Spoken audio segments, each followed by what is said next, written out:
بعد اعوذ باللہ من الشیطان الرجیم بسم اللہ الرحمن الرحیم السلام علیکم ورحمۃ اللہ وبرکاتہ۔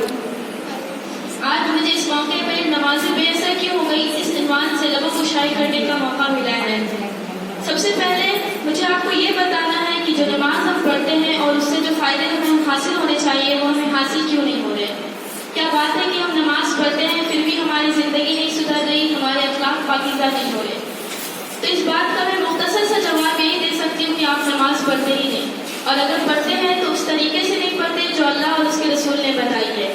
پر اس بات کو میں اور زیادہ ایکسپلین کرنا چاہتی ہوں، اس کے لیے میں ایک ایگزامپل لے رہی ہوں۔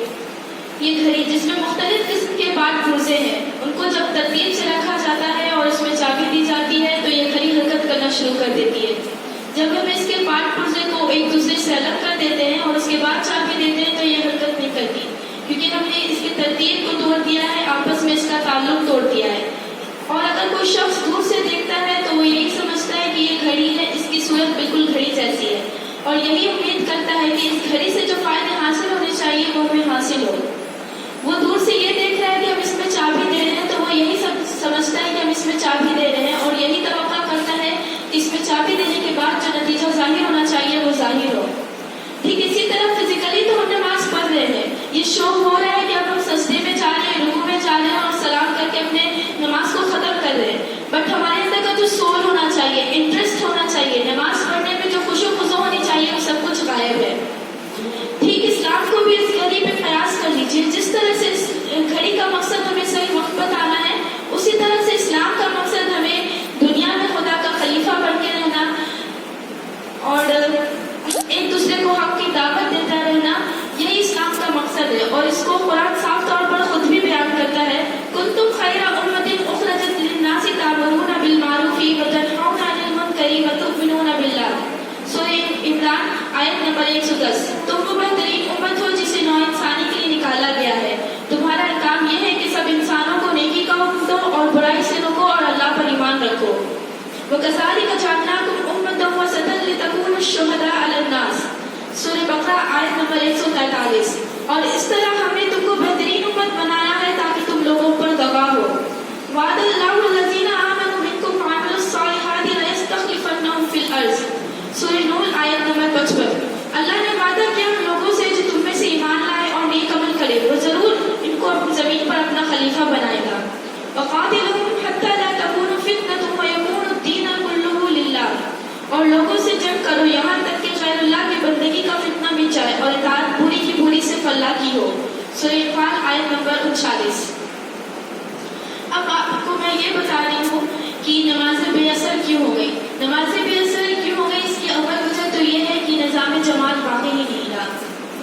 جس طرح سے مطلب کہ گھڑی کے مختلف پارٹ پرزوں کو ایک ساتھ جوڑنے کے لیے کچھ کیلیاں اور پتیاں کی ضرورت ہوتی ہے، اسی طرح اسلام کے مختلف پارٹ پرزوں کو جوڑنے کے لیے جس چیز کی ضرورت ہوتی ہے اس کو نظام جماعت کہتے ہیں۔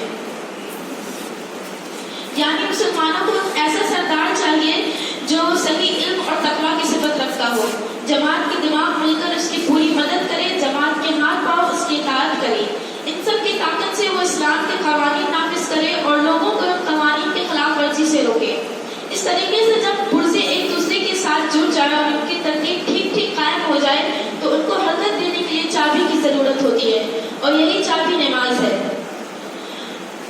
نماز بے اثر کیوں گئی، اول وجہ یہ ہے کہ نظام جماعت واقعی نہیں رہا، جس سے اس گھڑی کے مختلف پارٹ پرزوں کو ایک دوسرے کے ساتھ جوڑا گیا ہے۔ اب نتیجہ یہ ہو گیا ہے کہ یہ مختلف پارٹ پرزے ایک دوسرے سے الگ ہو کر بگڑ گئے ہیں، اور دوسری وجہ یہ ہے کہ نماز میں جماعت کی پابندی نہیں کرتے، اور اگر کہیں نماز میں جماعت کی پابندی کی بھی جاتی ہے تو مسجد کی امامت ایسے لوگوں کو سونپ دی گئی ہے جو دوسرے کام کرنے کے لائق ہی نہیں ہے۔ اور سب سے زیادہ افسوسناک بات یہ ہے کہ 1000 لوگوں میں سے 999 بلکہ اس سے بھی زائد لوگ ایسے ہیں جو اپنی سنت کو بدلنا ہی نہیں چاہتے ہیں۔ وہ اسلام کی اس گھڑی میں اپنے پسند کے مطابق دوسرے پارٹ پرزے ڈال دے رہے ہیں، اسلام کے جو پارٹ پرزے ہیں اس کو نکال کر اپنے پسند کے مطابق پارٹ پرزے ڈال دے رہے ہیں۔ اگر ہم روزانہ، میں اس بات کا یقین دلاتی ہوں کہ اگر ہم روزانہ 5 وقت کی نماز پڑھ لیں، اس کے ساتھ اشراق اور چاشت پڑھ لیں، اور روزانہ 5 گھنٹے ہم لوگ